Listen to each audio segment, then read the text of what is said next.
ఫిబ్రవరి 28న లలితా మాతాజీ గారి ఆధ్వర్యంలో మీ చేతులతో శ్రీచక్రార్చన దత్త కళ్యాణం చేసుకునే అద్భుత అవకాశం సంప్రదించండి. నమస్తే, వెల్కమ్ టు సుమన్ టీవీ. నేను పద్మిని. ప్రస్తుతంతో పాటు ప్రముఖ ఆధ్యాత్మికవేత్త, వాస్తు జ్యోతిష పండితులు డాక్టర్ నిట్టల ఫణిభాస్కర శర్మ గారు మనతో పాటు ఉన్నారు. మాట్లాడదాం. సార్ నమస్కారం అండి. నమస్కారం అండి. గ్రహ కూటములు సర్వసాధారణంగా ఏర్పడుతూనే ఉంటాయి. చతుర్గ్రహ కూటమి అయితే కామనే కదండి, వస్తూనే ఉంటుంది, ఎప్పుడో అప్పుడు రాక మానదు. అయితే పంచగ్రహ కూటమి మొన్న లాస్ట్ మంత్ ఆల్రెడీ అయిపోయింది, జనవరిలో అయిపోయింది. ఇప్పుడు మళ్ళీ ఫిబ్రవరిలో కూడా రాబోతోంది. 17వ తారీఖు పంచగ్రహ కూటమి ఏర్పడిపోతుంది. ఈసారి రాహుతో కూడి, అలాగే గ్రహణం కూడా ఉంది. భారతదేశంలో లేనప్పటికీ గ్రహణం కూడా ఉంది. ఈ పంచగ్రహ కూటమి ఎటువంటి ఇంపాక్ట్ ని చూపిస్తుంది? ఎన్నేళ్ల క్రితం వచ్చి ఉండాలి ఇది, మళ్ళీ ఎప్పుడు అంటే డెఫినెట్ గా రేరే కదండి, రాహుతో కూడింది కాబట్టి. మరి ఏమైనా దీని ఇంపాక్ట్ ఏమైనా ఉంటుందా? అంటే ప్రపంచం మీద ఉంటుందా, మనుషుల మీద ఉంటుందా, ఈ వ్యవస్థల మీద ఉంటుందా? అసలు ఏమిటి పంచగ్రహ కూటమి అంటే?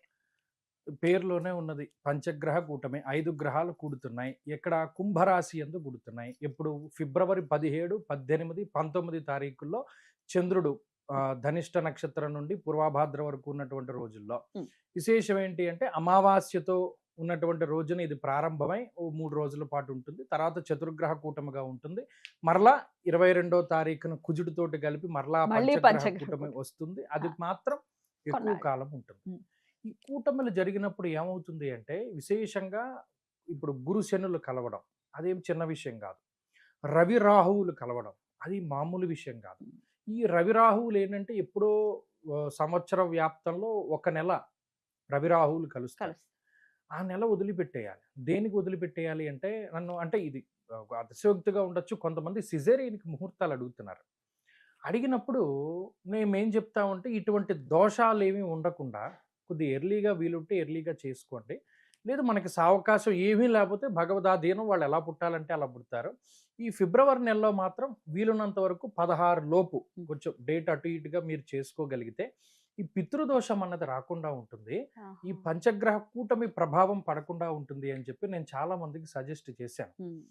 కొంతమంది తీసుకునే దాన్ని బట్టి అంతే, జన్మ మరణాలు మన చేతిలో ఉండవు, అయినప్పటికీ ఉంటుంది. ఎందుకంటే రవి రాహు కలిసి ఉన్నప్పుడు పితృదోషం వల్ల అనేక రకాల సమస్యలు వస్తూ ఉంటాయి. రవి రాహులు ఎవరి జాతకంలో అది పితృదోషం కిందే చేస్తారు. అందుకని అది ఉండడం ఎందుకు? రవి వెళ్ళక మునిపే మనం ఈ సంతానోత్పత్తి అది అయిపోయింది అనుకోండి, ఇబ్బంది ఉండదు. ఇప్పుడు ఏమవుతున్నాయి? శుక్రుడు, బుధుడు, రాహువు, చంద్రుడు, రవి, ఈ 5 గ్రహాల యొక్క కలయిక వాయుతత్వ రాశి అయినటువంటి కుంభమందు జరగబోతూ ఉన్నది. కాలపురుషునికి ఇది 11వ రాశి. అందువల్ల లాభాన్ని చేకూర్చేటువంటి ప్రతి విషయము దెబ్బతినడానికి అవకాశం ఉంటుంది. అనగా ఇది ఆదాయ వనరుల మీద ఇంపాక్ట్ చూపించవచ్చు, లేకపోతేనేమో అస్థిరత్వానికి, లేకపోతేనేమో చాలా మందిలో మీరు గమనిస్తే గత 2 ఏళ్లుగా అసంతృప్తి అనేటువంటిది చాలా ఎక్కువగా ఉన్నది. ఆ ప్రజల్లో అసంతృప్తి కలగడానికి, అసహనం కలగడానికి, పక్కవాడి గొప్పని ఒప్పుకోలేనటువంటి తత్వానికి, వీటన్నిటికీ కూడా ఈ గ్రహస్థితి ప్రభావాన్ని చూపెడుతుంది. అందరి మీద ఉన్నది. ఇది వరకు ఇంత అసూయ ద్వేష భావాలు ఉండేటువంటివి కాదు. ఇప్పుడు ఏమైంది? మనకన్నా ఇంకొకడు వాడు కష్టపడే సంపాదించినా కూడా అదో రకమైనటువంటి ద్వేష భావం ప్రబలడం, ఇవన్నీ కూడా ఈ గ్రహస్థితి వల్లే జరుగుతాయి. రవిరాహువులు కలిసి ఉండకూడదు. అలాగే పాపగ్రహ అర్గళము అంటారు. వ్యయస్థానమందు కుజుడు, 2వ స్థానమందు శనేశ్వరుడు. అక్కడికి ఎన్ని గ్రహాలు అయిపోయాయి? 7 గ్రహాలు ఉన్నాయి. ఈ గ్రహాలన్నీ పాపార్గళంలో ఉన్నాయి. అందువల్ల ఆ సమయం దోషభూయిష్టమైనటువంటిది. దాన్ని వర్జితము, వదిలిపెట్టాలి అనేటువంటిది శాస్త్రమందు ఉన్నది. ఏమి జరుగుతుందండి అందులో అంటే, ఏదైనా ఇబ్బంది కలిగించేటువంటి అంశాలే ఎక్కువగా ఉంటాయి. అకారణంగా ప్రకృతి ఏదైనా ఇబ్బంది కలిగించడము, వైపరీత్యాలు ఉండడము. ఎన్నాళ్ల పాటు దీని ప్రభావం 2-3 నెలలు ఉంటుంది. అనగా ఫిబ్రవరి 17 నుండి ఉగాది వరకు చాలా ఎక్కువగా ఉంటుంది. ఆ తర్వాత కొంత తగ్గుతూ ఉంటుంది. అలాగే ఇక్కడ తీవ్రమైనటువంటి సమస్య ఎప్పుడు అంటే, 22వ తారీఖు నుండి కుజుడు యాడ్ అయిన తర్వాత రవికుజ రాహువులు ఎప్పుడైతే కలిసి ఉంటారో భక్కుమని ఇదవుతుంది, బ్లాస్ట్ లాంటి. అంతే. బాబోయ్. అందుకని ఆ ప్రకృతి వైపరీత్యాలు లేదా మూకుమ్మడిగా ప్రజలు కొంత ఇబ్బంది పడేటువంటి అంశాల వైపు నుండి జాగ్రత్తగా మనం ఉగ్రదాడులు ఏమైనా ఉండే పరిస్థితి ఉండొచ్చా? అవకాశం ఉంటుంది. అందుకనే మనం జాగ్రత్తగా ఉండాలి. ఈ ఉగ్రవాదులకి సంబంధించిన ఈ చర్యలకి శని ఎంతో కొంత రిలేట్ అయి ఉంటాడు అని వినడం జరిగింది. ఎంతవరకు? మరి అదే అర్గళం పట్టింది కదా, పాపకర్తర్ లాంటి. ఇప్పుడు ఇక్కడ ఏమైపోయిందంటే, రాజకీయంగా కూడా మీరు గమనించండి, నేను సాధారణంగా రాజకీయం చెప్పను కానీ ఇక్కడ ప్రభుత్వానికి అస్థిరతను చేకూర్చేటువంటి విషయాలు జరుగుతాయి. అంటే కేంద్రమా లేకపోతే మొత్తం మొత్తం దేశవ్యాప్తంగానే జరుగుతూ ఉంటుంది. మ్మ్. అంటే ప్రతిపక్షములు కొంచెం గొంతు ఎత్తడానికి ఓకే. అవకాశాన్ని కల్పించేటువంటి సంఘటనలు ఏమైనా జరగడానికి అవకాశం. ఇది ప్రభుత్వ తప్పిదం కాదు, ఇంకోటి కాదు, గ్రహస్థితి ఇబ్బంది. మ్మ్. అందువల్ల కొంచెం ఈ సమయం మాత్రం పరిపాలించేటువంటి వీళ్ళు రాజులు, మ్మ్. ఎందుకంటే రాబోయేటువంటిది పరాభవనామ సంవత్సరం. పరాభవనం. పరాభవమందు రాజులు పరాభవాన్ని పొందెదరు అని చెప్పి మనకి అందులో చెప్పబడి ఉన్నది. అందువలనే ఈ సందర్భంలో కొంచెం ప్రభుత్వ పరంగా వాళ్ళు అప్రమత్తతతోటి ఉండాలి. అండ్ ప్రజలు ఇట్లాంటి బ్లాస్ట్లు అయ్యే పరిస్థితి ప్రొడక్ట్ చేస్తున్నారు కాబట్టి ప్రజలు జాగ్రత్తగా ఉండాలి. ప్రిసైజ్లీ చెప్పగలరా ఏ ఏరియాలో జరిగే అవకాశం మన భారతదేశానికి ముప్పై ఏమైనా ఉందని అనుకోవచ్చా? మీకు రాబోయేటువంటి కాలంలో భారతదేశానికి ఈశాన్య భాగం అందే గ్రహణ ప్రభావం ఎక్కువగా ఉంటుంది. ఆ ఈశాన్య భాగం అందే కొంత అల్లర్లు కానీ అలజడులు కానీ రేగడానికి అవకాశం ఉంటుంది. అస్సాము, బెంగాలు, బీహారు ఇటువైపు ఈశాన్య భారతంలోనే దీని ఇంపాక్ట్ ఎక్కువగా ఉండడానికి ఛాన్స్ ఉంటుంది. సో జాగ్రత్తగా అటువైపు ఉన్న వాళ్ళు ఒకవేళ మీకు అటు రాజకీయం కూడా చాలా ప్రభావితం అవుతుంది. మీరు గమనించండి, మరి ఏమైనా ఎలక్షన్స్ అవి ఉంటే మరి నాకు తెలియదు కానీ ఈశాన్య భారతదేశంలో ఉండేటువంటి రాష్ట్రాలు అటు సైడ్ రాజకీయం కూడా చాలా వేడెక్కడం కానీ ఇవన్నీ కూడా అవకాశం ఉంటుంది. ప్రజలు మాత్రం ఒకంత అప్రమత్తంగా ఉండాలి. అయితే మామూలు ఇప్పుడు ద్వాదశ రాశులకి కూడా ఇది ఎటువంటి ఫలితం ఇస్తుందంటే ఏం చెప్తారండి? ఇందులో బాగా అనుకూలించేటువంటి రాశులు ఉన్నాయి, బాగా ఇబ్బంది పడేవి ఉన్నాయి. రెండు చెప్తాను. బాగా అనుకూలించేటువంటి వాటిలో మేషం ప్రధానమైనటువంటి స్థానం. ఎందుకంటే మనం ఏ గ్రహానికైనా బాగా లేనప్పుడు సంకల్పం చెప్తే ఫలానా గ్రహం శుభ ఏకాదశ స్థాన ఫలావాప్యర్థం అని చెప్తారు. మరి నిజంగా ఏకాదశంలో ఉన్నప్పుడు వాళ్ళకి చాలా మంచి చేస్తారు.